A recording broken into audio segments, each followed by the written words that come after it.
Hey, what is up, everybody? This is Stevie Breach coming to you here today live from my lunch here. Crown Jewel, one hell of a show. I honestly had it on the calendar that I wanted to take this day off. When I found out that Crown Jewel, I honestly thought it was going to start at 4 a.m. I guess that was the pre-show. The actual show didn't start until 5 a.m. I was kind of scared to take the actual day off to watch the show, so I actually just came to work and just listened to it like a radio show. If you remember those WCW pay-per-views back in the day that were internet only, I think it was back before they even had internet video streams. You know, you were on AOL, and then basically, you just listened to the show. It was free pay-per-view. I remember like one was a Hogan Sting cage match, might have been from like Los Angeles. I think there was another one that was in Boston. These were big shows, and to listen to them on the radio, I honestly thought it was really, really cool. And the fact that they've never been released and you have to like remember them in your mind, pretty damn cool. I did think that they ever even did anything like that. But to listen to WWE Radio with Wade Barrett and Michael Cole, I thought that it honestly was a very, very good show. Two matches that I think have reason to be in the contender for match of the year. I would put Cody and Seth in like third place behind Cody and Cena at SummerSlam. But the Cena versus AJ match tonight is like my match of the year. I apologize. I haven't watched any TNA. I haven't watched any AEW. I haven't watched any New Japan. But for me, personally, I don't care what you think. That's my match of the year. That was awesome. I can't wait to get home and actually watch the match and pay more attention to it. But a really, really good show here from WWE at Crown Jewel. First match of the night, we had Bronson Reed actually pinning Roman Reigns. There was a little bit of like outside commotion, some hokey pokey going on. We had Braun Breaker show up. We knew that he was going to be there. He was answered by the Usos. It's kind of funny that every single time we see Braun Breaker and Bronson Reed go after Roman Reigns, it takes two guys in the Usos to come down and try and even the score 3-on-2.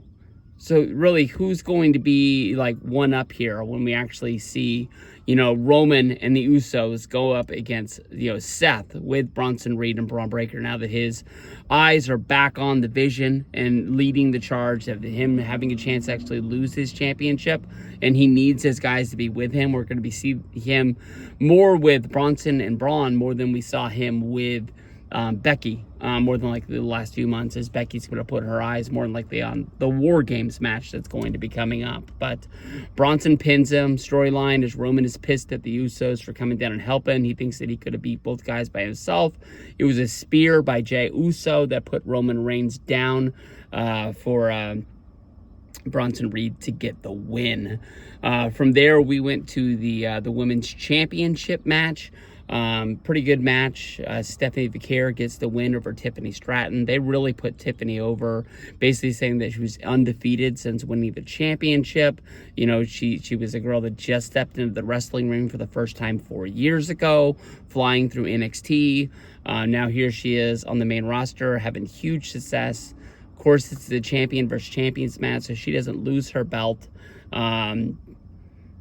I don't really know where Tiffany goes from here. More than likely, she'll be in the War Games match, so you're not going to be seeing anybody like putting eyes on her championship, I would think. But they got to build something up. Stephanie Vaquer took two huge steps forward. You can tell that this girl really is the future of WWE. She is going to be up there with like Rhea Ripley as one of the badasses of the women's division. I love this chick. She is by far more than awesome. I just want to see more of her. I didn't see any of her NXT run other than that match that was in Madison Square Garden.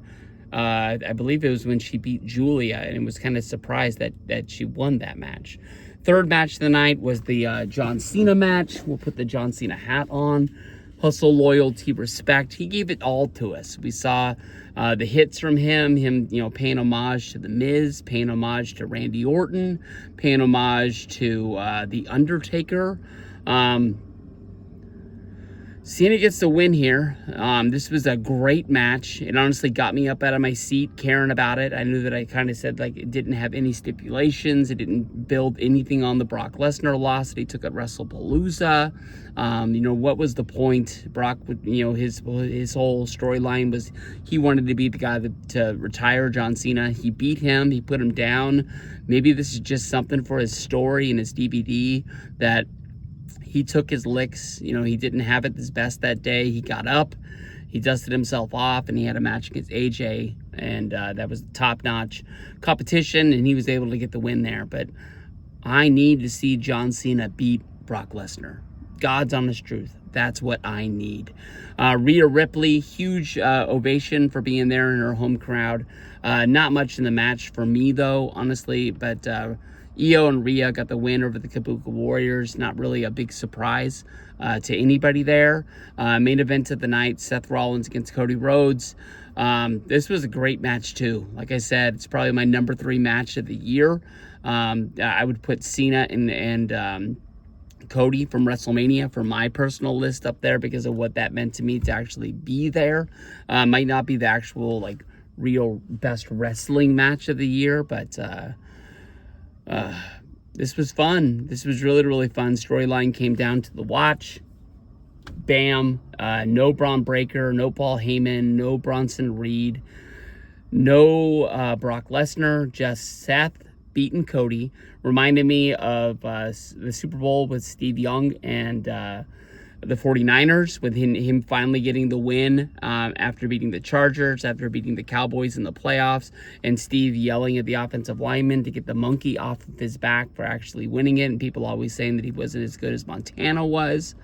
But this was a great morning of wrestling. Make sure you go over, check out Assault and Battery 777. The Redemption Tour continues. I know he put up a match video on AJ versus Cena with his reactions right after the match.